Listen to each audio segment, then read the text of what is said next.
নমস্কার বন্ধুরা, আপনাদের সবাইকে আমাদের চ্যানেল শিক্ষামূলক কাহিনীতে আন্তরিক স্বাগতম। মা বাবা নিজেদের পুরো জীবনটাই সন্তানদের সুখের জন্য উৎসর্গ করে দেন, কিন্তু যখন তাদের বার্ধক্য আসে তখন অনেক সন্তানের জীবনেই তাদের জন্য আর কোনো জায়গা থাকে না। আজকের গল্পের নাম বৃদ্ধাশ্রমে একদিন। এই গল্পে এক ছেলে নিজের মাকে বোঝা মনে করে বৃদ্ধাশ্রমে রেখে আসতে যায়, কিন্তু সেখানে গিয়ে সে এমন এক সত্যের মুখোমুখি হয় যা তার পুরো জীবনটাই বদলে দেয়। এই গল্পটি অত্যন্ত আবেগঘন ও শিক্ষণীয়, তাই ভিডিওটি শেষ পর্যন্ত অবশ্যই দেখবেন। ৪২ বছর বয়সী সাগর তার ৬৫ বছরের বৃদ্ধা মা সাবিত্রী দেবীকে নিয়ে এসেছে শান্তিকুঞ্জ বৃদ্ধাশ্রমে। সাগর মাকে নিয়ে সরাসরি রিসেপশনে গিয়ে সেখানে বসে থাকা এক মহিলাকে বলল, ম্যাডাম, আমি আমার মাকে নিয়ে এসেছি। ফোনে আশ্রমের ম্যানেজারের সঙ্গে আমার সব কথা হয়ে গেছে। আপনি শুধু আমার মায়ের ভর্তি হওয়ার ব্যবস্থা করে দিন।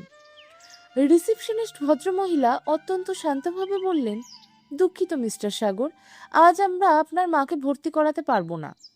সাগর অবাক হয়ে বলল, কেন পারবেন না? ভদ্রমহিলা উত্তর দিলেন, আসলে আশ্রমের ম্যানেজার এখন আশ্রমে নেই, জরুরি কাজে বাইরে গেছেন। তার অনুপস্থিতিতে আমরা কোনো প্রবীণকে ভর্তি করাতে পারি না। সাগর একটু বিরক্ত হয়েই বলল, ম্যানেজার নেই তো কি হয়েছে, আপনি তো আছেন, আশ্রমের আরও কর্মীরা আছেন, আপনারাই ভর্তি করে নিন। আমি ১,০০,০০০ টাকার চেকও নিয়ে এসেছি। রিসিপশনিস্ট শান্ত কণ্ঠে বললেন, মিস্টার সাগর, দয়া করে বুঝুন, এটা আমাদের আশ্রমের নিয়ম, আমরা নিয়ম ভাঙতে পারি না। আর আজ আপনি আপনার মাকে নিয়ে ফিরেই যান, আগামীকাল আবার নিয়ে আসবেন, তখন নিশ্চিতভাবেই ভর্তি হয়ে যাবে। এই কথা বলে তিনি আবার নিজের কম্পিউটারের কাজে মন দিলেন। সাগর বিরক্ত ও হতাশ হয়ে পাশের একটি চেয়ারে গিয়ে বসে পড়ল। তার পাশে চুপচাপ বসেছিলেন সাবিত্রী দেবী। তিনি নিঃশব্দে ছেলে আর রিসেপশনিস্টের সমস্ত কথাবার্তা শুনছিলেন। কিছুক্ষণ পরে সাগর আবার রিসেপশনে গিয়ে বলল, দেখুন ম্যাডাম, আজই আমার মাকে নিয়ে ভর্তি করাতে হবে, কারণ আর ২ দিন পরে আমার লন্ডন যাওয়ার ফ্লাইট। সেখানে আমার নতুন চাকরি হয়েছে, আমি অনেক দূর থেকে এসেছি, কাল আবার আসা আমার পক্ষে সম্ভব নয়, দয়া করে আমার পরিস্থিতিটা একটু বুঝুন। ভদ্রমহিলা কিছুক্ষণ ভেবে বললেন, তাহলে একটা কাজ করুন, আজ রাতটা আপনারা এখানেই থেকে যান। রাত ৯টার মধ্যে আমাদের ম্যানেজার হয়তো ফিরে আসবেন, তখন আপনার মায়ের ভর্তি হয়ে যাবে। আগামীকাল সকালে আপনি নিশ্চিন্তে বাড়ি ফিরে যেতে পারবেন। সাগর বুঝতে পারল তর্ক করে কোনো লাভ নেই, তাই সে বলল, ঠিক আছে ম্যাডাম, আজ রাতটা তাহলে এখানেই থাকছি। রিসেপশনিস্ট তখন এক কর্মচারীকে ডেকে বললেন, এদের রুম নাম্বার ৫-এ নিয়ে যাও, আজ রাতটা ওরা ওখানেই থাকবেন। ঘরে একটু অতিরিক্ত বিছানার ব্যবস্থা করে দিও এবং খাওয়া দাওয়ারও ব্যবস্থা করে দিও। এরপর তিনি সাগরের দিকে তাকিয়ে বললেন, মিস্টার সাগর, আপনি আপনার মাকে নিয়ে ওর সঙ্গে চলে যান, কোনো প্রয়োজন হলে বা কোনো অসুবিধা হলে আমাকে অবশ্যই জানাবেন। সাগর মাকে নিয়ে কর্মচারীর পেছন পেছন রুম নাম্বার ৫-এ গেল। ঘরে পৌঁছে ছেলেটি মেঝেতে একটি গদি বিছিয়ে দিয়ে বলল, ঘরের সঙ্গে অ্যাটাচড বাথরুম আছে, আপনাদের কোনো অসুবিধা হবে না, একটু বিশ্রাম নিন, কিছুক্ষণ পরই লাঞ্চ দেওয়া হবে। এই বলে সে ঘর থেকে বেরিয়ে গেল। সাগর মেঝেতে পাতা গদির উপরে বসে নিজের ল্যাপটপ খুলে অফিসের কাজ শুরু করলো। ঠিক তখনই তার ফোন বেজে উঠল। ফোনের ওপার থেকে তার বস কিছুটা বিরক্ত স্বরে বললেন, সাগর, আজ সকালে আমি তোমাকে কয়েকটি ডকুমেন্ট ইমেল করতে বলেছিলাম, এখনো পাঠাওনি কেন? সাগর তাড়াতাড়ি ক্ষমা চেয়ে বলল, সরি স্যার, ব্যক্তিগত কিছু সমস্যা হওয়ায় এতটাই ব্যস্ত ছিলাম যে বিষয়টা একেবারেই মাথা থেকে বেরিয়ে গিয়েছিল। আমি এখনই সব ডকুমেন্ট ইমেল করে দিচ্ছি। বস বললেন, এভাবে দায়িত্বজ্ঞানহীন হলে চলতে পারে না সাগর, তুমি অফিসের একজন সিনিয়র স্টাফ। সাগর বিনয়ের সুরে বলল, মাত্র ২ মিনিটের মধ্যেই সব ডকুমেন্ট আপনার কাছে পৌঁছে যাবে স্যার, ভবিষ্যতে আর এমন ভুল হবে না। এরপর বস ফোন কেটে দিলেন। সাগর সঙ্গে সঙ্গে সব ডকুমেন্ট ইমেল করে আবার নিজের কাজে মন দিল। সে একটি বহুজাতিক কোম্পানিতে চাকরি করত। এদিকে সাবিত্রী দেবী ধীরে ধীরে ছেলের পাশে এসে বসলেন। নিজের ব্যাগ থেকে একটা ডিব্বা বের করলেন। তার ভেতরে ছিল কয়েকটি বেসনের লাড্ডু। হাসি মুখে ছেলের দিকে ডিব্বাটি বাড়িয়ে দিয়ে তিনি বললেন, বাবা, আজ ভোরে উঠে তোর জন্য নিজের হাতেই বেসনের লাড্ডুগুলো বানিয়েছি, তুই তো এগুলো খুব ভালোবাসিস। জানি না আর কোনোদিন নিজের হাতে তোকে কিছু বানিয়ে খাওয়ানোর সুযোগ পাবো কিনা। মা, দেখতেই তো পাচ্ছ আমি এখন বিজি আছি, আর এই সময় তোমাকে আমাকে লাড্ডু খাওয়ানোর কথা মনে পড়ছে। ধুর। ল্যাপটপে কাজ করতে করতেই বিরক্ত গলায় কথাগুলো বলল সাগর। ছেলের কথা শুনে সাবিত্রী দেবীর মুখটা মুহূর্তেই মলিন হয়ে গেল।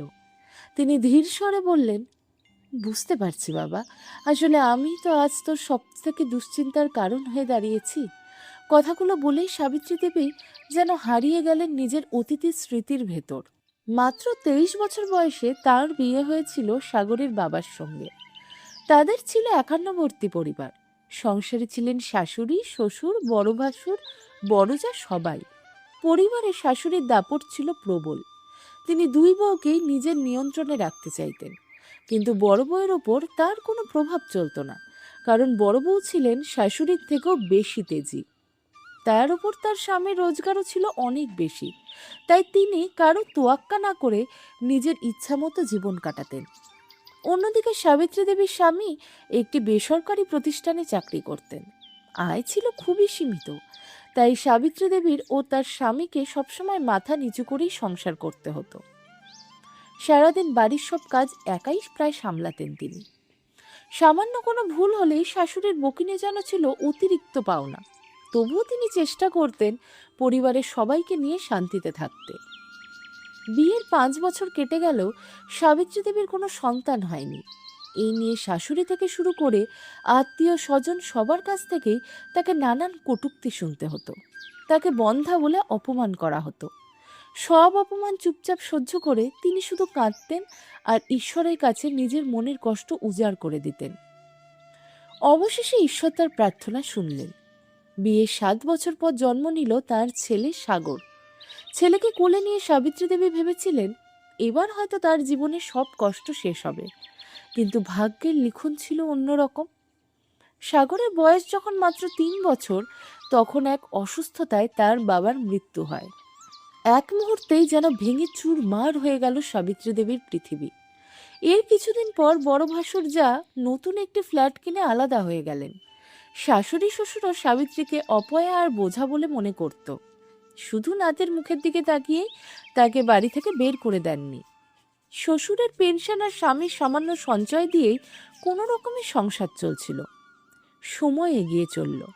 একসময় শ্বশুর শাশুড়িও পৃথিবীর মায়া ত্যাগ করলেন। এবার সাবিত্রী দেবী সত্যিই একা হয়ে গেলেন। না ছিল পাশে কোনো আপনজন, না ছিল কোনো আর্থিক ভরসা। তার শিক্ষাগত যোগ্যতাও তেমন ছিল না যে কোথাও চাকরি করতে পারবেন। তখন সাগরের বয়স ওই মাত্র 6 বছর। ছেলের মুখের দিকে তাকিয়ে সাবিত্রী দেবী হার মানেননি। তিনি মানুষের বাড়িতে ঝাড়ু দেওয়া, মেঝে মোছা আর বাসন মাজা শুরু করলেন। নিজে অনেক দিন না খেয়ে থেকেছেন, কিন্তু ছেলেকে কখনো না খাইয়ে রাখেননি। নিজে ছেঁড়া ফাটা কাপড় পরে থেকেছেন, কিন্তু ছেলের পড়াশোনার ক্ষেত্রে কোনো দিন আপোষ করেননি। তার জীবনের একটাই লক্ষ্য ছিল, নিজের ছেলেকে পড়াশোনা শিখিয়ে একজন প্রতিষ্ঠিত মানুষ হিসেবে গড়ে তোলা। হাজারো কষ্ট, অপমান আর সংগ্রামের মধ্যে দিয়েই তিনি সাগরকে পোস্ট গ্রাজুয়েশন পর্যন্ত পড়াশোনা করিয়েছিলেন। এরপর সাগর একটি বহুজাতিক কোম্পানিতে চাকরি পেয়ে যায়। সেখানেই তার পরিচয় হয় সোনিয়া নামে এক মেয়ের সঙ্গে। পরিচয় থেকে প্রেম, আর তারপরে বিয়ের সিদ্ধান্ত। ছেলের সম্পর্কের কথা জানতে পেরে সাবিত্রী দেবী আনন্দের সঙ্গেই তাদের বিয়ে দিয়ে দেন এবং সোনিয়াকে নিজের বাড়ির বউ করে আনেন। সোনিয়া মন্দ মেয়ে ছিল না, তবে শাশুড়ির সঙ্গে এক ছাদের নিচে থাকতে সে মোটেও স্বাচ্ছন্দ্য ছিল না। সে চেয়েছিল স্বামীকে নিয়ে আলাদা সংসার করতে। বাড়িতে সবকিছু নিজের ইচ্ছামতো চলুক, এটাই ছিল তার স্বভাব। শাশুড়ির কোনো কথাকেই সে গুরুত্ব দিত না। শপিং, পার্টি, কিটি পার্টি এবং বন্ধুদের সঙ্গে ঘোরাফেরা করেই নিজের জীবন উপভোগ করতে চেয়েছিল সোনিয়া। এসব কিছু সাবিত্রী দেবীর ভালো লাগতো না। তিনি কিছু বলতে গেলেই শাশুড়ি বৌমার মধ্যে অশান্তি শুরু হয়ে যেত। সময়ের সঙ্গে সঙ্গে সাগরও স্ত্রীর কথাতেই বেশি গুরুত্ব দিতে শুরু করলো। ধীরে ধীরে মায়ের চেয়ে স্ত্রীর মতামতই তার কাছে বেশি গুরুত্বপূর্ণ হয়ে উঠল। বিয়ের 2 বছর পর সাগর আর সোনিয়ার ঘরে জন্ম নিল একটু ফুটফুটে ছেলে। নাতের আগমনে সাবিত্রী দেবীর জীবনে আবার একটু সুখ আর শান্তি ফিরে এলো। সারাদিন নাতির সঙ্গে খেলাধুলা আর হাসি খুশি সময় কাটিয়েই তিনি নিজের কষ্ট ভুলে থাকার চেষ্টা করতেন। এভাবেই দিন কেটে যাচ্ছিল। সোনিয়ার বরাবরই স্বপ্ন ছিল বিদেশে গিয়ে স্থায়ীভাবে বসবাস করার। অবশেষে ভাগ্য তাকে সেই সুযোগ এনে দিল। সাগর যে বহুজাতিক কোম্পানিতে চাকরি করত, সেই কোম্পানি ভারতের কয়েকজন কর্মীকে লন্ডন অফিসে বদলি করে দেওয়ার সিদ্ধান্ত নেয়। সাগর তখন লন্ডনে যোগ দেওয়ার প্রস্তাব পেল। তখন এক মুহূর্তও দেরি না করে রাজি হয়ে গেল। খবরটি শুনে সোনিয়ার আনন্দ যেন আর ধরে না। এরপর শুরু হলো লন্ডন যাওয়ার প্রস্তুতি। পরিবারের সবার ভিসা হলো, কিন্তু দুর্ভাগ্যবশত কোনো এক কারণে সাবিত্রী দেবীর ভিসা বাতিল হয়ে গেল। তাই তার আর লন্ডন যাওয়া হলো না। অন্যদিকে সাগর কোনোভাবে এই সুযোগ হাতছাড়া করতে চাইছিল না। এটা ছিল তার ভবিষ্যৎ আর কেরিয়ারের প্রশ্ন। কিন্তু সমস্যাটা ছিল, মাকে রেখে যাবে কোথায়? একদিকে মাকে বাড়িতে একা ফেলে যাওয়াও সম্ভব নয়, অন্যদিকে লন্ডন যাওয়ার সুযোগটাও হাতছাড়া না হয়ে যায়। অনেক ভেবেচিন্তে সাগর সিদ্ধান্ত নিল আপাতত মাকে একটি বৃদ্ধাশ্রমে রেখে যাবে, পরে আবার ভিসার জন্য আবেদন করবে।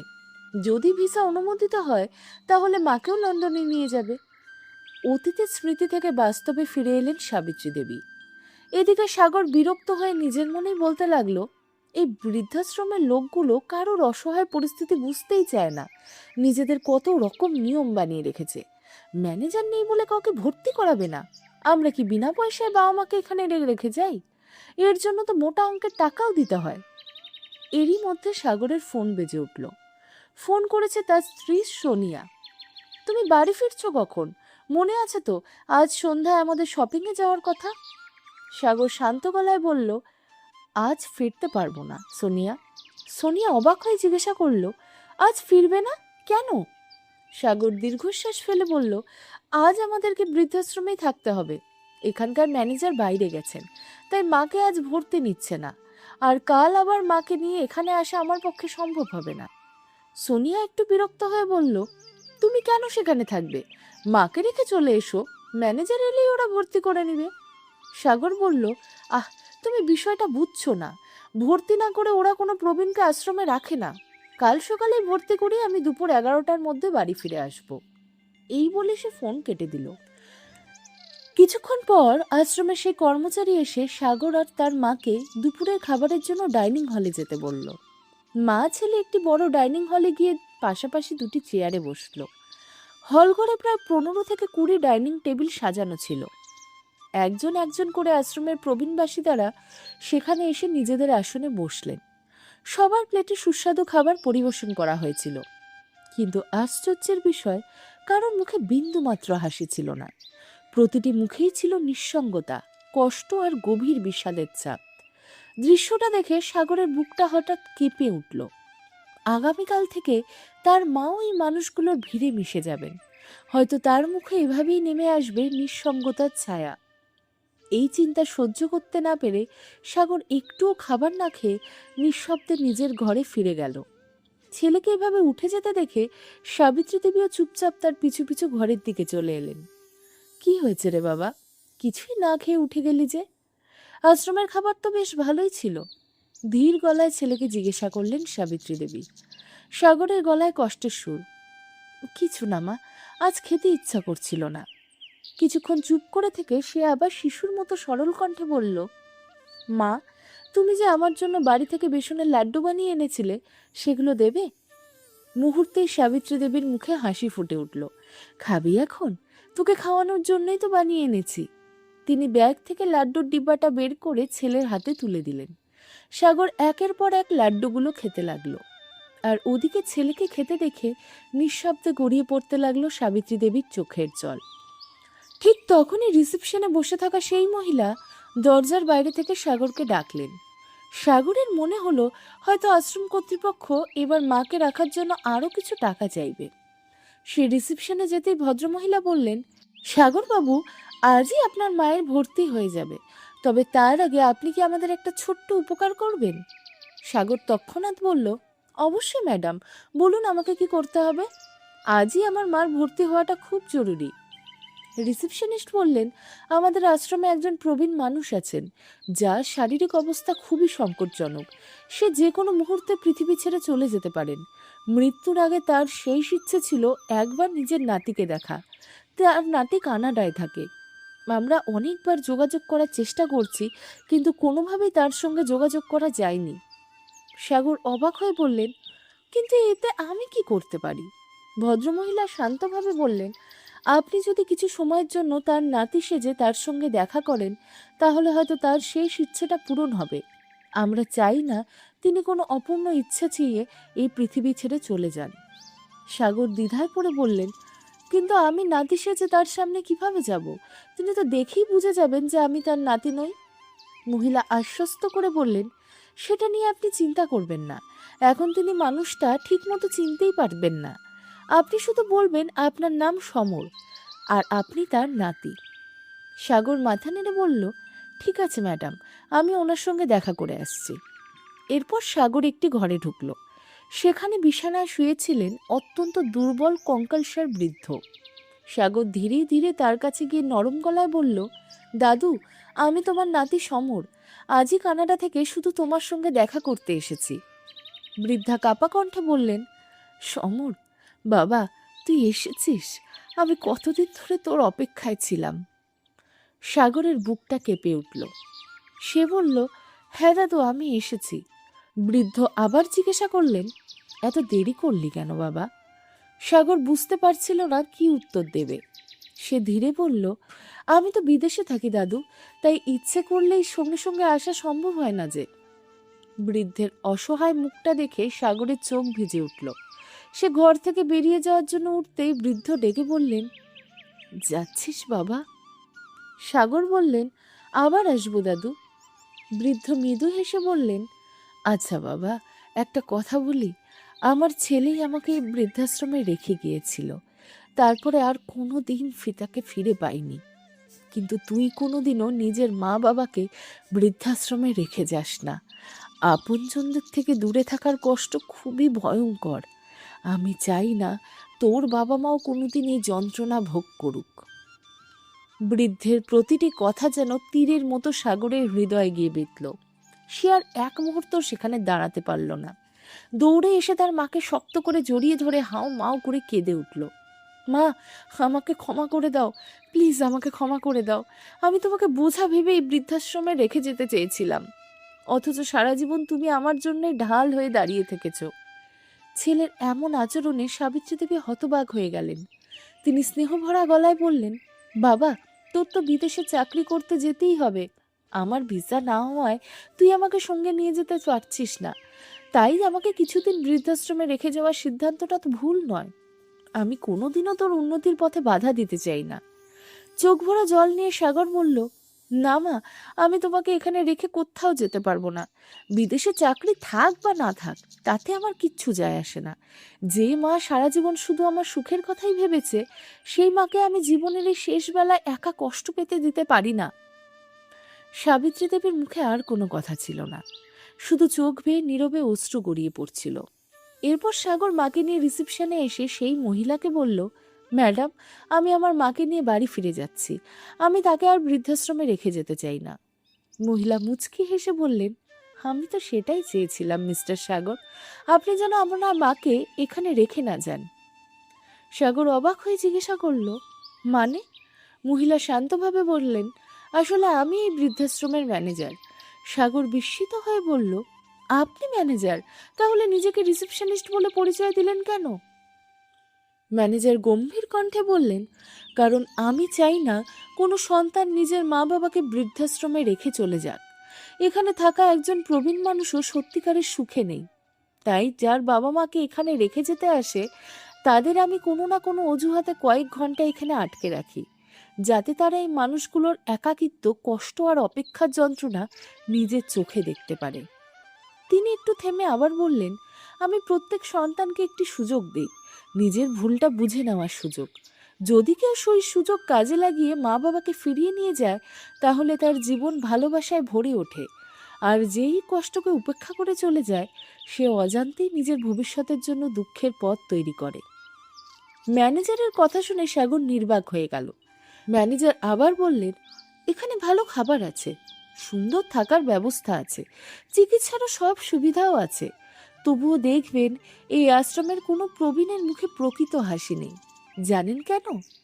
কারণ তাদের প্রয়োজনে সন্তানের ভালোবাসা, পাশে থাকার অনুভূতি আর নিজের পরিবারের উষ্ণতা, এই জিনিসগুলো কোনো বৃদ্ধাশ্রম কখনোই দিতে পারে না। সাগরের চোখ আবার ভিজে উঠল। সে শ্রদ্ধা ভরে বলল, ম্যাডাম, আপনাকে আমার অন্তরে শ্রদ্ধা জানাই। আজ আমি সত্যি জীবনের সবচেয়ে বড় ভুলটা করতে যাচ্ছিলাম। আপনার জন্যই আমার চোখ খুলে গেছে। আজ আমি বুঝতে পেরেছি আমার জীবনে আমার মায়ের মূল্য কতটা। আপনাকে অসংখ্য ধন্যবাদ। এরপর সাগর নিজের মা সাবিত্রী দেবীকে নিয়ে শান্তিকুঞ্জ বৃদ্ধাশ্রম থেকে বেরিয়ে এলো। আশ্রমের প্রধান ফটকে পৌঁছাতেই সে জানতে পারল, কিছুক্ষণ আগে যার নাতি সেজে তাকে দেখা করতে গিয়েছিল, সেই বৃদ্ধ মানুষটি চিরদিনের মতো পৃথিবী ছেড়ে চলে গেছেন। বন্ধুরা, বার্ধক্যে মা বাবার সবচেয়ে বড় প্রয়োজন সন্তানের সঙ্গ, ভালোবাসা আর একটু সময়। যদি তার সেই ভালোবাসা থেকে বঞ্চিত হন তারা, তাহলে যত আরাম আয়েশেই থাকুক না কেন, তাদের জীবনে নিঃসঙ্গতা আর কষ্টে ভরে যায়। তাই আসুন, আমরা কখনোই আমাদের বৃদ্ধ বাবা মাকে বোঝা না ভেবে তাদের নিজেদের দায়িত্ব হিসাবে গ্রহণ করি। তাদের ভালোবাসা, সম্মান আর যত্ন দিয়ে জীবনের শেষ অধ্যায় সুন্দর করে তুলি। নমস্কার বন্ধুরা, আমাদের চ্যানেল শিক্ষামূলক কাহিনীতে আপনাদের সবাইকে স্বাগতম। আজকের গল্পের নাম মায়ের অপমান। মা, তুমি এখনো এখানে বসে আছো যে? ওরা তো তোমার জন্য অপেক্ষা করছে। খেতে খেতে নিজের শাশুড়ি কমলা দেবীকে বলল সুরেখা। কমলা দেবী ক্লান্ত গলায় বললেন, বৌমা, আজ আর আমার যাওয়া হবে না। কাল থেকে সারা শরীরে খুব ব্যথা করছে। আজ একটু বিশ্রাম নেই, কাল চলে যাব। সুরেখা বিরক্ত হয়ে বলল, মা, বিশ্রামের কথা একদম বলো না। এই বয়সে এসব ব্যথা বেদনা একটু লেগেই থাকে। তা বলে কি রোজ রোজ অজুহাত দেখিয়ে বাড়িতে বসে থাকবে? চলো, আর কোনো কথা শুনতে চাই না। এই বলে সে হঠাৎ কমলা দেবীর হাত শক্ত করে ধরে টানতে লাগল। কমলা দেবী কাঁপা গলায় বললেন, বৌমা, অন্তত দুটো রুটি খেয়ে নিতে দাও। সকাল থেকে বাড়ির কাজ করতে করতে মুখে কিচ্ছুটি তুলতে পারিনি, তারপর চলে যাব। সুরেখা ঘড়ির দিকে তাকিয়ে বলল, সময়টা দেখেছ? যদি এই কাজটাও হাতছাড়া হয়ে যায়, তখন কিন্তু আমাকে দোষ দিও না। আমার শর্তটা মনে আছে তো? না হলে। কমলা দেবী তাড়াতাড়ি বললেন, হ্যাঁ হ্যাঁ, সব মনে আছে, তুমি চিন্তা করো না। অসহায় কমলা দেবী দুটো শুকনো রুটি আর পেঁয়াজ একটি রুমালে বেঁধে নিয়ে নিঃশব্দে বাড়ি থেকে বেরিয়ে গেলেন। কমলা দেবী বেরিয়ে যেতেই সুরেখা নিজের মাকে বলল, মা, তুমি একদম চিন্তা করো না। তোমার মেয়ে এত সহজে হার মানার মেয়ে নয়। ওই বুড়িটা সারাক্ষণ বকবক করে, আর আমার স্বামীও সুযোগ পেলেই তার পক্ষ নিয়ে দাঁড়ায়। এ কথা বলেই মা মেয়ে দুজনেই হো হো করে হেসে উঠল। কিন্তু কমলা দেবীর জীবনের বাস্তবতা ছিল একেবারেই অন্যরকম। তিনি প্রতিটা দিন স্বামী আর বড় ছেলে বৌমার অজান্তে ইটভাটায় গিয়ে ইট বানানোর কাজ করতেন। একদিনও যদি কাজে না যেতেন, তাহলে সুরেখা শুধু খাবারই বন্ধ করে দিত না, বাড়িতে থাকাটাও তার জন্য অসহ্য করে চলত। সারাদিন ইটভাটায় হাড় ভাঙা পরিশ্রম করার পর বাড়ি ফিরে আবার বড় ছেলে বৌমার সংসারের সব কাজও তাকেই করতে হতো। সেদিন সকাল থেকেই তার শরীরটা খুব খারাপ লাগছিল। সারা শরীরে অসহ্য ব্যথা, বারবার চোখের সামনে অন্ধকার নেমে আসছিল। তবুও ছেলে আর নাতি নাতনিদের মুখের দিকে তাকিয়ে সব কষ্ট চুপচাপ সহ্য করে যাচ্ছিলেন। দুপুরে সব শ্রমিক খেতে আর একটু বিশ্রাম নিতে চলে গেল, কিন্তু কমলা দেবী কোথাও গেলেন না। আঁচল দিয়ে হাত মুছে রুমাল খুলে সেই দুটো শুকনো রুটি আর পেঁয়াজ নিয়ে এক কোণে বসে খেতে লাগলেন। কারণ তিনি জানতেন, বাড়ি যেতে যদি একটু দেরি হয়ে যায় আর বড় ছেলে বৌমা যদি জেনে যায়, তাহলে বাড়িতে আবার নতুন করে অশান্তি শুরু হয়ে যাবে। রুটি খেতে খেতে তার চোখ দিয়ে অবিরাম জল গড়িয়ে পড়ছিল। সত্যি, একজন মায়ের মমতা কতটা অন্ধ হতে পারে। সন্তানের সুখের জন্য তিনি নিজের কষ্ট, অপমান, ক্ষুধা সবকিছু হাসি মুখে সহ্য করে নেন। রুটি শেষ করে জল খাওয়ার জন্য উঠতেই হঠাৎ মাথা ঘুরে মাটিতে লুটিয়ে পড়লেন কমলা দেবী। এই দৃশ্য তার সহকর্মী সুধা দেবী ছুটে এলেন দেখে তিনি তাড়াতাড়ি জল খাওয়ানোর চেষ্টা করতে লাগলেন। সুধা দেবীও ছিলেন ভাগ্যের নির্মম শিকার। স্বামীর মৃত্যুর পর ছেলে বৌমা তাকে বাড়ি থেকে বের করে দিয়েছিল। এখন তিনি একটা ছোট্ট ঝুপড়িতে একাই থাকতেন। অনেকক্ষণ চেষ্টা করেও যখন কমলা দেবীর জ্ঞান ফিরল না, তখন কয়েকজনের সাহায্যে তাকে ঝুপড়িতে নিয়ে গেলেন এবং সঙ্গে সঙ্গে একজন ডাক্তারকে খবর পাঠালেন। ডাক্তার এসে কমলা দেবীকে দেখে যেন স্তব্ধ হয়ে গেলেন। তিনি ছুটে গিয়ে দুহাতে কমলা দেবীর গাল আলতো করে চাপড়ে বলতে লাগলেন, কমলা, চোখ খোলো, কি হয়েছে তোমার? এই অবস্থা হলো কি করে? কিন্তু অচেতন কমলা দেবী কোনো উত্তর দিতে পারলেন না। সব কিছু দেখে অবাক হয়ে সুধা দেবী জিজ্ঞাসা করলেন, ডাক্তারবাবু, আপনি কি ওনাকে চেনেন? চোখ ভেজা গলায় ভরতবাবু বললেন, উনি আমার স্ত্রী। একটু থেমে আবার বললেন, কিন্তু ও এখানে কি করছে? সুধা দেবী বিস্মিত হয়ে বললেন, আপনি জানেন না? উনি তো গত 2 মাস ধরে আমাদের সঙ্গে এই ইটভাটায় কাজ করছেন। কিছু জিজ্ঞাসা করলে কিছুই বলেন না, শুধু চোখের জল ফেলেন। উনি কি আপনাদের সঙ্গে থাকেন না? ভরতবাবু নির্বাক হয়ে গেলেন। স্ত্রীর দিকে একবার তাকাতেই তার বুকটা হাহাকার করে উঠল। একসময় যে মানুষটা কত সুন্দর, সুস্থ আর হাসি খুশি ছিল, আজ শুকিয়ে কঙ্কালসার হয়ে গেছে। দিনের পর দিন ইট বানাতে বানাতে তার হাত দুটো কাঠের মতো শক্ত আর রুক্ষ হয়ে গেছে। এই দৃশ্য আর সহ্য করতে পারলেন না ভরতবাবু। তার চোখ বেয়ে অবিরাম অশ্রুধারা নেমে এলো। কিছুক্ষণ পর কমলা দেবীর জ্ঞান ফিরল।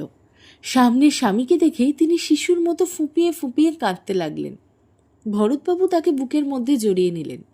এই আবেগঘন দৃশ্য দেখে সুধা দেবীরও চোখ ভিজে উঠল। তারপর ভরতবাবু কমলা দেবীকে নিয়ে ছোট্ট ছেলে রাঘবের বাড়িতে পৌঁছালেন। শ্বশুরের সঙ্গে কমলা দেবীকে ওই অবস্থায় দেখে সুরেখার মুখের রং মুহূর্তে ফ্যাকাশে হয়ে গেল। তোতলাতে তোতলাতে সে বলল, আরে মা, তুমি তো বাজারে গিয়েছিলে, তোমার এই অবস্থা হলো কি করে?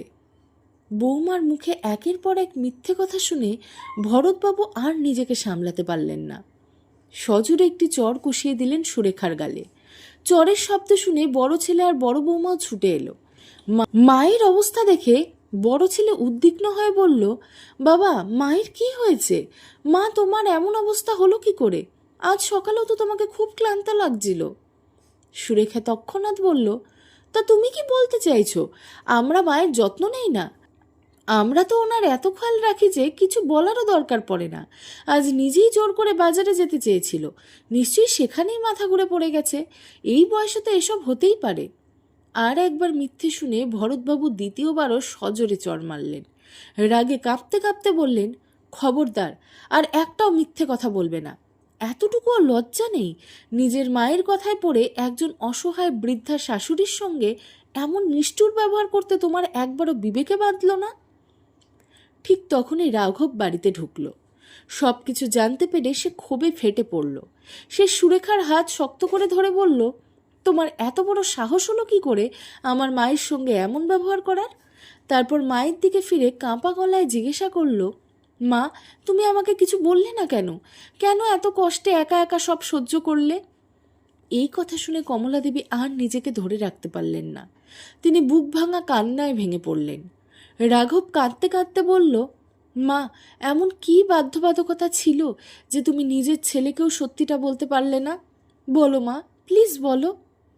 রাঘব দুহাত দিয়ে মায়ের মুখটা আলতো করে ধরে কাঁপা গলায় বলল, মা, আমাকে বলো, কেন এত বড় কষ্টটা একা একা সহ্য করলে? রাঘবের কথা শুনে কমলা দেবী যেন স্মৃতিতে তলিয়ে গেলেন। একদিন সুরেখা নিজের মা কামিনী দেবীকে বলছিল, মা, দেখো না, তুমি সবসময় শুধু দিদির বাড়িতেও যাও, কখনো কখনো আমাদের বাড়িতেও তো একটু সময় দাও। বুঝতে পারি সম্পত্তি ভাগের সময় দিদিরা বড় অংশ পেয়েছে, তাই ওদের ওখানে তোমার কোনো অসুবিধা হয় না।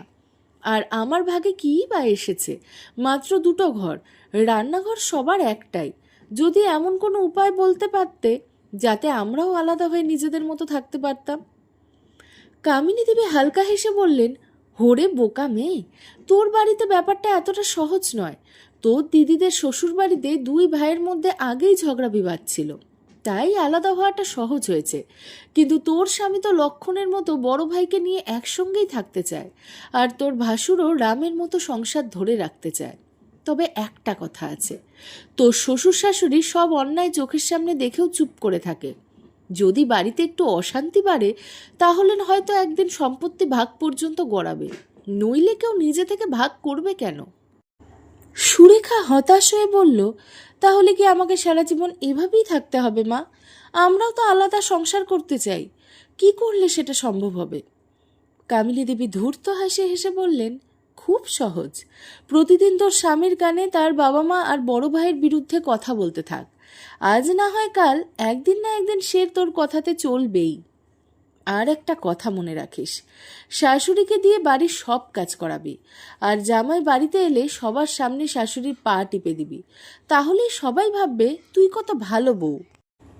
এই কথা শুনে মা মেয়ে দুজনেই হেসে উঠল। পরের দিন থেকে সুরেখা মায়ের শেখানো পথেই হাঁটতে শুরু করলো। সে নানান মিষ্টি কথায় কমলা দেবীকে নিজের ঘরে ডেকে এনে ঘর পরিষ্কার করালো, কাপড় ধোয়ালো, সব রকম কাজ সারিয়ে নিল। কাজ করতে করতে কমলা দেবী একেবারে ক্লান্ত হয়ে পড়লেন। তিনি বললেন, ছোট বৌমা, আমার আর এসব কাজ করার শক্তি নেই, তুমি নিজেই করে নাও, অথবা একজন কাজের লোক রেখে নাও। সুরেখা সঙ্গে সঙ্গে চোখে জল এনে বলল, মা, তুমি তো জানো তোমার ছেলের আয় কতটুকু। এই অবস্থায় যদি তুমিও আমাকে সাহায্য না করো, তাহলে আমি বাচ্চাদের নিয়ে বাপের বাড়ি চলে যাব। আমি না থাকলে তোমার ছেলেরও খরচ কমে যাবে। এই বলে সে কান্নার অভিনয় শুরু করল। সরল মনের কমলা দেবী আবারও তার কথায় বিশ্বাস করে ফেললেন। একদিন কমলা দেবীর হাতে পায়ে খুব ব্যথা করছিল। বড় বৌমা নয়না চিন্তিত হয়ে জিজ্ঞাসা করল, মা, তোমার হাত পা এত ব্যথা করছে কেন? আমি তো তোমাকে একটা কাজও করতে দেই না। কমলা দেবী চুপচাপ সুরেখার দিকে তাকালেন। সুরেখা সঙ্গে সঙ্গে বলে উঠল, মা, তুমি কি চাও আমি বাচ্চাদের নিয়ে বাড়ি ছেড়ে চলে যাই? এই কথা শুনে কমলা দেবী আর একটি কথাও বলতে পারলেন না। আর প্রতিদিন সুরেখা রাঘবের মন বিষিয়ে তুলতে লাগলো। সে বলতো, দেখছো না, বাবা যা রোজগার করে সব টাকাই তোমার দাদার হাতে তুলে দেয়, অথচ তোমার হাতে কোনোদিন কিচ্ছু দেয়নি। এভাবে চললে আমাদের ভবিষ্যৎ কি হবে কোনোদিন ভেবেছ? রাঘব দীর্ঘশ্বাস ফেলে বলতো, আমি আর কি করতে পারি? বাবা আর দাদা থাকতে আমি নিজের ইচ্ছা মতো কিছুই করতে পারি না। তখন সুরেখা সুযোগ বুঝে বলতো, তাহলে একটা কাজ করো, সম্পত্তি ভাগ করে নাও। আর একটা কথা, মাকে কিন্তু আমাদের অংশে রাখবে। রাঘব অবাক হয়ে জিজ্ঞাসা করল, মাকে আমাদের কাছে রাখলে লাভ কি? সুরেখা হেসে বলল, তুমি সত্যিই কত সরল। মা আমাদের সঙ্গে থাকলে বাবাই সব খরচা দেবে, আর বাড়ির সব কাজও মাই করবে। আমাকে আলাদা করে কাজের লোক রাখতে হবে না। এক ঢিলে দুই পাখি মারা হবে, বুঝলে? তারপর থেকে সামান্য বিষয় নিয়েও নয়না আর সুরেখার মধ্যে প্রতিদিন ঝগড়া লেগেই থাকতো। সুরেখা নিজের পছন্দ মতো রান্না করে খাবার নিয়ে ঘরে তুলে রাখত। সংসারে অন্য কোনো কাজই সে করতো না। ফলে সব দায়িত্ব এসে পড়ল নয়নার উপর। এমনকি মাসের রেশনের সময়ও আগেই শেষ হয়ে যেত। প্রতিদিন ছোট ছোট অশান্তি ধীরে ধীরে দুই ভাইয়ের সম্পর্ক বিষ ঢেলে দিল। রমেশ যখন রাঘবকে বলতো, তো স্ত্রীকে একটু বোঝা, তখন রাঘব উল্টে বড় ভাইয়ের সঙ্গে দুর্ব্যবহার করত। দুই বউয়ের ঝগড়া একসময় দুই ভাইয়ের সম্পর্ক ভেঙে দিতে শুরু করলো। এসব দেখে কমলা দেবী আর ভরতবাবু ভীষণ কষ্ট পেতেন। তারা বারবার সন্তানদের বুঝিয়ে বলতেন, ছোট ছোট বিষয় নিয়ে ঝগড়া করিস না, এতে সংসারের শান্তি নষ্ট হয়। কিন্তু রাঘব আর সুরেখা কারোর কথাই শুনত না। অবশেষে একদিন রাঘব বড় ভাই রমেশের সামনে এসে বলল, দাদা, এইসব সমস্যার একটাই সমাধান, বাড়ি ভাগ করে নেওয়া। তুই বাবাকে নিজের কাছে রাখ, আর মা আমাদের সঙ্গে থাকবে। এতে তোদেরও সুবিধা হবে, মায়ের ওষুধপত্রের খরচও কিছুটা কমবে। ছোট ভাইয়ের মুখে এই কথা শুনে রমেশ হতবাক হয়ে গেল। শুধু বাড়িই নয়, সে আজ বাবা মাকেও ভাগ করতে চাইছে। ঠিক তখনই ভরতবাবু গর্জে উঠলেন, তোর লজ্জা করে না? তোর লজ্জা বলে কিছু আছে কি নেই? আমরা কি তোকে এই শিক্ষা দিয়েছিলাম? ইতিহাস সাক্ষী, যখন একজন পুরুষ চোখ বন্ধ করে, শুধু স্ত্রীর কথায় চলে, তখনই রামায়ণ আর মহাভারতের মতো বিপর্যয় ঘটে। আজ দেখ, নিজের বাবা মাকেও ভাগ করতে চাইছিস।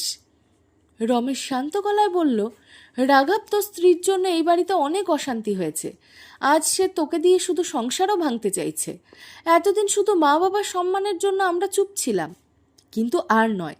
শুধু স্ত্রীর পক্ষ নিয়ে কথা বলিস, আর সে কার কাছ থেকে এসব শিখছে সেটাও আমরা জানি। তুই চাইছিস আমরা নিজের বাবা মাকে আলাদা করে দেই?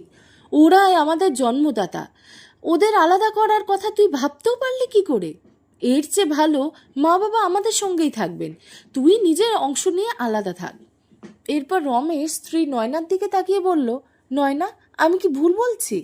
নয়না দৃঢ় কণ্ঠে উত্তর দিল, এতে আবার বলার কি আছে, বাবা মা আমাদের সঙ্গেই থাকবেন। সুরেখা সঙ্গে সঙ্গে বাধা দিয়ে বলল, তা কি করে হয়?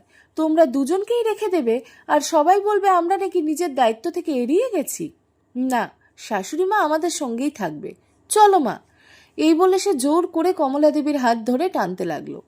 কমলা দেবী ব্যথায় কাতর হয়ে বললেন, বৌমা, আমার হাতটা ছেড়ে দাও, খুব ব্যথা করছে।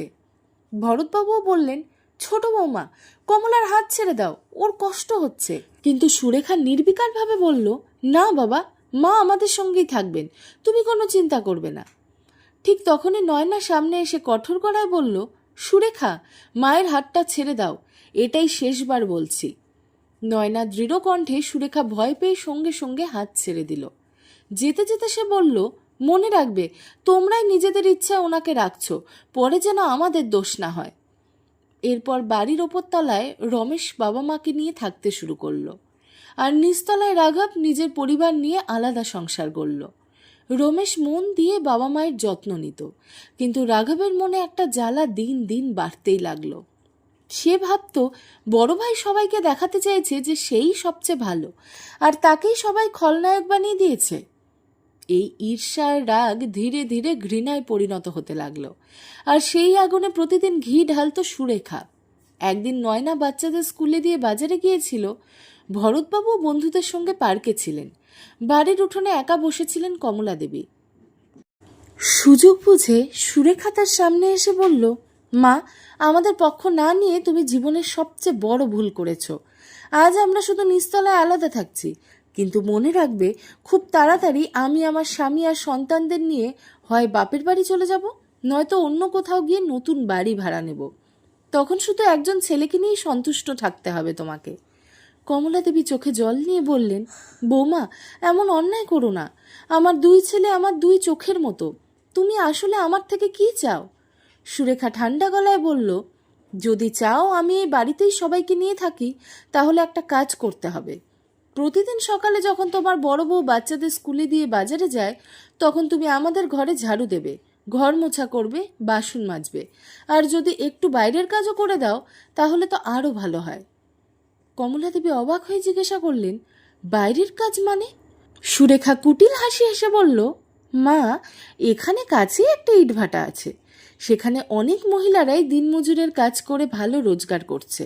তুমিও যদি কাজটা করো তাহলে আমাদের সংসারে অনেকটা সাহায্য হবে। কমলা দেবী দ্বিধাভরা গলায় বললেন, বৌমা, যদি কেউ জেনে যায়? সুরেখা সঙ্গে সঙ্গে বলল, কেউ কিছুই জানতে পারবে না, সব আমি সামলে নেব। আমি রাগ করে তোমাকে এই কাজ করতে বলছি না। আমাদের অবস্থাটাও একবার ভাবো। তোমার ছেলে তেমন বেশি রোজগার করে না, আর বাবার সব টাকা তো বড়দার সংসারেই খরচ হয়ে যায়। তাহলে ছোট ছেলের জন্য তোমারও তো কিছু দায়িত্ব আছে, তাই না? কমলা দেবী আবার বললেন, তবুও যদি তোমার শ্বশুরমশাই বা বড়দা জানতে পারে তাহলে খুব রাগ করবে। সুরেখা ঠান্ডা গলায় বলল, ওসব নিয়ে তুমি একদম ভাববে না। আমি যা বলছি চুপচাপ তাই করো, ওরা কোনোদিনও কিচ্ছু জানতে পারবে না।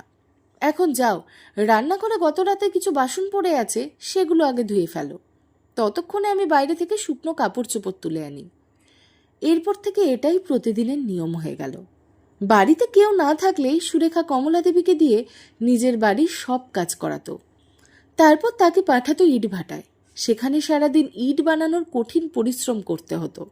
অসহায় কমলা দেবী দিনের শেষে ক্লান্তিতে একেবারে ভেঙে পড়তেন, তবুও কাউকে কিচ্ছু টের পেতে দিতেন না। একদিন সকালে রাঘব রমেশের কাছে এসে বলল, দাদা, আমার ফ্রিজটা নষ্ট হয়ে গেছে, বাবার পুরনো ফ্রিজটা যদি কিছু দিনের জন্য দিস। এখন নতুন ফ্রিজ কেনার মতো সামর্থ্য নেই, আমারটা ঠিক হয়ে গেলেই ফিরিয়ে দেব। রমেশ বিনা দ্বিধায় বলল, ঠিক আছে, নিয়ে যা। এরপর থেকে প্রায়ই কোনো না কোনো অজুহাতে রাঘব আর সুরেখা উপরে আসতো। কখনো টিভি নষ্ট হয়েছে, কখনো পুজোর জন্য পিতলের বাসন দরকার, কখনো আবার অন্য কিছু। মা বাবার কেনা জিনিস একে একে নিয়ে যেত, কিন্তু আর কোনোদিনই ফেরত দিত না। ধীরে ধীরে তাদের প্রাপ্যের বাইরেও বাড়ির প্রায় সব মূল্যবান জিনিসই নিচে চলে গেল। রমেশ আর নয়না সবই বুঝতে পারছিল। তারা জানতো এসব রাঘবের নিজের চিন্তা নয়, এ সবই সুরেখার লোভ আর তার মায়ের কুমন্ত্রণা। সুরেখা সেই বিষাক্ত শিক্ষাকে জীবনের মন্ত্র বানিয়ে নিল, আর রাঘব ধীরে ধীরে নিজের স্ত্রীর হাতের পুতুল পরিণত হয়েছিল। একদিন নয়না প্রতিদিনের মতো বাচ্চাদের স্কুলে পৌঁছে দিয়ে বাজারে যাচ্ছিল। হঠাৎ মনে পড়ল মানি ব্যাগটা তো বাড়িতেই ফেলে এসেছে। সে তাড়াতাড়ি বাড়ি ফিরে এসে যা দেখল তাতে সে হতবাক হয়ে গেল। কমলা দেবী নিচতলায় সুরেখার ঘরের মেঝে মুছছেন। নয়না অবাক হয়ে বলল, মা, তুমি এসব কি করছো? কমলা দেবী ভয়ে কেঁপে উঠলেন। তাড়াহুড়ো করতে গিয়ে তার হাত থেকে জল ভর্তি বালতিটা পড়ে গেল। ভেতর থেকে সুরেখার চিৎকার শোনা গেল, আবার কি ফেললে? কোনো কাজই ঠিক মতো করতে পারো না, শুধু নষ্ট করতে জানো। যা নোংরা করেছো সব পরিষ্কার করো, নইলে কি হবে সেটা কিন্তু মনে রেখো।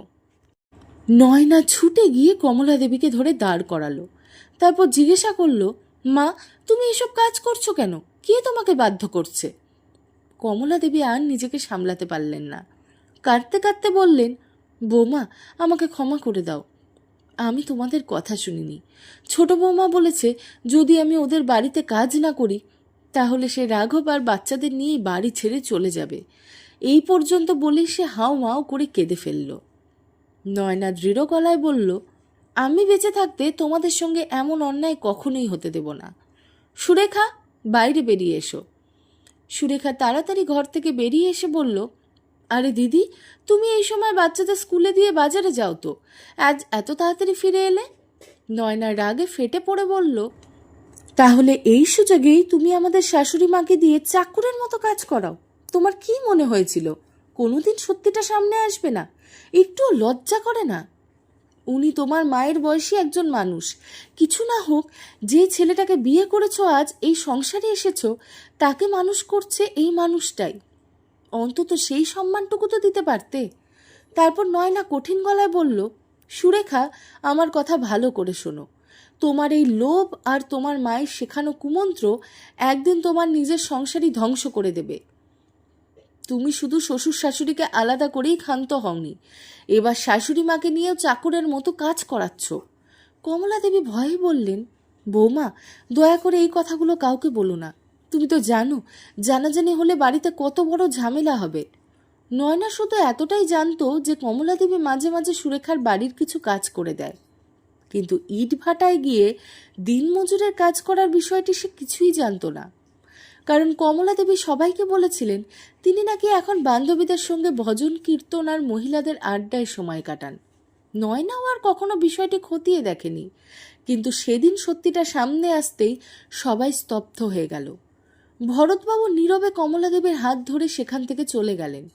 সুরেখা মনে মনে ভাবল, এবার থেকে বাড়ির সব কাজ তাকেই করতে হবে। তার উপর কমলা দেবী ইটভাটা থেকে যে টাকাটা এনে দিতেন সেই আয়টাও তো বন্ধ হয়ে গেল। এখন আর কোনো উপায় না দেখে সে আবার রাঘবের গানে নানান মন্ত্র ঢালতে শুরু করলো। ধীরে ধীরে রাঘবও মানসিকভাবে ভেঙে পড়তে লাগলো। কারোর সঙ্গে নিজের কষ্টের কথা ভাগ করে নিত না, সব যন্ত্রণা বুকের ভেতরে চেপে রাখত। একদিন ভোরবেলা নিচতলা থেকে কান্নার শব্দ ভেসে এলো। কমলা দেবী উদ্বিগ্ন হয়ে বললেন, কি হয়েছে রাঘব? এত কান্নাকাটি কেন? সব ঠিক আছে তো রে বাবা? তিনি রমেশকে ডাকলেন। রমেশ ওপর থেকে নিচে তাকিয়ে দেখল রাঘব অচেতন হয়ে মেঝেতে পড়ে আছে আর সুরেখা কান্নায় ভেঙে পড়ছে। সে এক মুহূর্ত দেরি না করে নিচে নেমে এলো। তারপর তড়িঘড়ি করে রাঘবকে হাসপাতালে নিয়ে গেল। ডাক্তার পরীক্ষা করে জানালেন রাঘবের মাইনর হার্ট অ্যাটাক হয়েছে। রমেশ হাত জোর করে ডাক্তারকে বললেন, ডাক্তারবাবু, দয়া করে আমার ভাইটাকে বাঁচান। যত খরচ লাগুক আমি দেব, শুধু আমার ভাইকে সুস্থ করে দিন। চিকিৎসার পর 5 দিন পরে রাঘব হাসপাতাল থেকে ছাড়া পেল। হাসপাতালে সমস্ত খরচ একাই বহন করল রমেশ। কয়েকদিন পর রাঘব সুস্থ হয়ে উঠলে সে সুরেখার সঙ্গে হাসপাতালের খরচ ফেরত দেওয়ার কথা বলছিল। ঠিক তখনই রমেশ ঘরে ঢুকে বলল, রাঘব, তুই অসুস্থ ছিলি, তাই আমি শুধু বড় ভাই হিসাবে আমার দায়িত্ব পালন করেছি। যেমন বাবা মা আমার, তেমন তুইও আমার নিজের ভাই। তুই শুধু ভালো থাক, নিজের শরীরের যত্ন নে, বাকি সব আমি সামলে নেব। ভাইয়ের মুখে এসব কথা শুনে রাঘবের চোখ ভিজে উঠল। রমেশ এগিয়ে এসে তাকে বুকের মধ্যে জড়িয়ে ধরল। সেই নিঃস্বার্থ ভালোবাসা পেয়ে রাঘবের বুকটা অপরাধ বোধে ভরে গেল। সে ভাবতে লাগলো, যেই মানুষটা নিজের জীবন বাজি রেখে তাকে বাঁচাতে ছুটে এসেছে, সেই মানুষটার সঙ্গে সে এতদিন অন্যায় করেছে। আর সবটাই সে করেছে নিজের স্ত্রীর কথায় অন্ধবিশ্বাস করে। ঠিক তখনই কমলা দেবী এগিয়ে এসে বললেন, বাবা, টাকা পয়সা আজ আছে, কাল নেই, কিন্তু আপন মানুষগুলোই জীবনে আসল সম্পদ।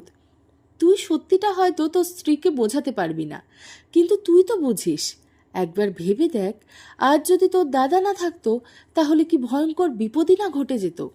ভরতবাবু আবেগ ভরা গলায় বললেন, বাবা, যদি এই পুরো বাড়িটাই তোর দরকার হয়, তাহলে সবটাই নিয়ে নে, আমরা অন্য কোথাও গিয়ে থাকবো। শুধু তোরা দুই ভাই ভালো থাক। তোদের দুজনকে সুস্থ ও ভালো দেখাই আমাদের জীবনের সবচেয়ে বড় সম্পদ। এই কথা শুনে রাঘব আর নিজেকে ধরে রাখতে পারল না। সে ঝাঁপিয়ে পড়ে বাবা মার পায়ে হাত দিয়ে কাঁদতে লাগলো। মা বাবা, আমাকে ক্ষমা করো, আমি ভুল মানুষের কথায় ভুল পথে চলে গিয়েছিলাম, কিন্তু আজ থেকে আর কোনোদিন এমন ভুল করব না। তারপর সে উঠে গিয়ে রমেশকে শক্ত করে জড়িয়ে ধরল। অশ্রুসিক্ত চোখে বলল, দাদা, আমাকে ক্ষমা করে দে রে, আমি তোকে চিনতে অনেক দেরি করে ফেলেছি, অনেক ভুল করে ফেলেছি। দুই ভাইয়ের সেই ভালোবাসা, মা বাবার অশেষ স্নেহ আর পরিবারের মিলন দেখে সুরেখা এক কোণে দাঁড়িয়ে লজ্জায় মাথা নিচু করে রইল। তার চোখে তখন প্রথমবারের মতো নিজের ভুলের উপলব্ধির জল ঝরছিল। রাঘব রাগে চিৎকার করে বলল, শুনতে পাচ্ছ তুমি? বর্দা কি বলছে? যদি তোমার মধ্যে এতটুকুও লজ্জা থেকে থাকে, তাহলে এখনই দাদা আর বৌদির কাছে ক্ষমা চাও। আজ থেকে আমরা সবাই আবার একসঙ্গে একই বাড়িতে থাকব। আর যদি এতে তোমার কোনো আপত্তি থাকে, তাহলে তুমি তোমার বাপের বাড়ি চলে যেতে পারো। চাইলে এখনই তোমার মাকে ফোন করে ডেকে দেই, বলো ডাকবো? ঠিক তখনই নয়না এগিয়ে এসে শান্ত গলায় বলল, শোনো রাঘব, ওকে ক্ষমা করে দাও। ও এখনও ছোট ভুল করে ফেলেছে, হয়তো নিজের ভুলের শাস্তিও পেয়ে গেছে। কথা শেষ হতেই সুরেখা ছুটে এসে নয়নার পা জড়িয়ে কান্নায় ভেঙে পড়ল। সে কাঁদতে কাঁদতে বলল, দিদি, আমাকে ক্ষমা করে দাও গো, আমি খুব বড় অন্যায় করেছি। কথা দিচ্ছি, আজ থেকে আর কখনো এমন ভুল করব না। রমেশ আর নয়না নিজের বড় মনের পরিচয় দিয়ে সুরেখাকে ক্ষমা করে দিলেন, কিন্তু ভরতবাবু আর কমলা দেবী স্পষ্ট ভাষায় বললেন, আমরা এমন এক বৌমার সঙ্গে আর আগের মতো সম্পর্ক রাখতে পারবো না, যে নিজের স্বার্থের জন্য আমাদের ছেলেকে মৃত্যুর মুখ পর্যন্ত ঠেলে দিয়েছিল। তবে এই বাড়ি থেকে ওকেও বের করে দিতে পারি না, তাই যেমন চলছে তেমনই চলুক। আমাদের কাছে সবচেয়ে বড় বিষয় আমাদের ছেলেদের সুস্থতা। বাবা মায়ের কথা শুনে রাঘব লজ্জায় মাথা নিচু করে দাঁড়িয়ে রইল। তখন কমলা দেবী ছেলের কাছে এগিয়ে এসে স্নেহভরা কণ্ঠে বললেন, বাবা, তোর ওপর আমার কোনো রাগ বা অভিযোগ নেই। তুই শুধু ভুল মানুষের কথায় ভুল পথে চলে গিয়েছিলি। তবে যদি সত্যি আমাদের জন্য কিছু করতে চাস, তাহলে শুধু একটা কাজ কর, প্রতিদিন রাতের খাবারটা আমাদের সঙ্গে বসে খাস। তাহলেই মনে হবে আমাদের ছেলে আমাদের কাছেই আছে। কিন্তু আমি আর তোদের ঘরে গিয়ে খেতে পারবো না। তোর স্ত্রীর কাছ থেকে যে অপমান আমরা পেয়েছি, সেটা চাইলেও কোনোদিন ভুলতে পারবো না। কমলা দেবীর কথা শুনে সুরেখার এক মুহূর্ত সেখানে দাঁড়িয়ে থাকতে পারল না। মাথা নিচু করে চোখ ভরা জল নিয়ে নিঃশব্দে সেখান থেকে চলে গেল। সে বুঝে গিয়েছিল, মানুষ নিজের ভুলের ক্ষমা চাইতে পারে, কিন্তু সব ভুলের ক্ষত কখনো পুরোপুরি মুছে যায় না। লোভ, অহংকার আর স্বার্থপরতার জন্য আজ পুরো পরিবার আবার এক হয়ে গেলেও সেই মিলনের বাইরে এক সুরেখাই একা হয়ে রইল। সে বুঝে গিয়েছিল, মানুষ নিজের ভুলের ক্ষমা চাইতে পারে, কিন্তু সব ভুলের ক্ষত কখনো পুরোপুরি মুছে যায় না। লোভ, অহংকার আর স্বার্থপরতার জন্য আজ পুরো পরিবার আবার এক হয়ে গেলেও সেই মিলনের বাইরে একমাত্র সুরেখাই একা হয়ে রইল। নিজের ভুলের আগুনে সে সারা জীবন পুড়তে থাকলো। তার অনুশোচনা ছিল সত্যি, কিন্তু সেই অনুশোচনায় কারোর ভাঙা বিশ্বাস ফিরিয়ে আনতে পারেনি। এমনকি একসময় যে মা তাকে ভুল পথে চালিত করেছিলেন, তিনিও নিজের মেয়ের সঙ্গে কথা বলা বন্ধ করে দিয়েছিলেন। সুরেখা তখন বুঝেছিল, অন্যের সংসার ভাঙার ষড়যন্ত্র করতে গিয়ে সে নিজের সংসারটাই, জীবনটাই ভেঙে ফেলছে। বন্ধুরা, আশা করি আজকের গল্পটি আপনাদের ভালো লেগেছে। গল্পটি যদি আপনাদের হৃদয় ছুঁয়ে থাকে, তাহলে ভিডিওটিকে অবশ্যই একটি লাইক করবেন। আর যদি প্রথমবার আমাদের চ্যানেলে এসে থাকেন, তাহলে চ্যানেলটি সাবস্ক্রাইব করে পাশের বেল আইকনটি চাপতে ভুলবেন না, যাতে আমাদের কাজের সমস্ত নতুন নতুন গল্প আবার সবার আগে আপনাদের কাছে পৌঁছে যায়। ধন্যবাদ। আবার দেখা হবে নতুন একটি হৃদয় ছোঁয়া গল্প নিয়ে। সবাই ভালো থাকবেন।